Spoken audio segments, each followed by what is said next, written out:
Yun! Sap-sap mga boss. Yun mga boss, medyo mainit ngayon no, March na kasi. Yung mga gapi natin no, sunod-sunod sila naglalabas ng mga fry. Pag mainit talaga, mas madali mag-breed ng mga gapi. Ito tulad ito, hinahayaan ko lang yung mga yan. Tapos ngayon mga boss, silipin natin kung alin dito yung may mga fry. Tara tara.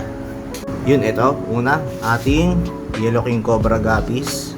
Yan, may kita nyo dyan. Yun, yan o, may mga fry. Yan, may mga maliliit. Yan, ayos yan, ayos.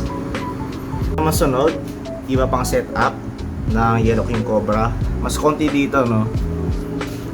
So, ano to? Dalawang male, dalawang female. Tapos yan, may mga fry na din. Nice din. Yun, no?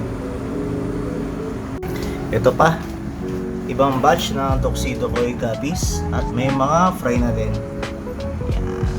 Sa ibang maliliit na fry yun. Hanap pa tayo. Nasa ilalim ka sa iba eh. Yan, dyan lang yan. Ito. Yan.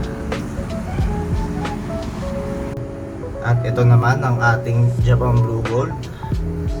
Yan, may mga fry na rin dyan yun, no? Sa pa yung iba. Yun. Yan. Tapos ito, lilinisan ko na to, no? Ililipat ko na yung iba dyan para mas mabilis sila lumaki.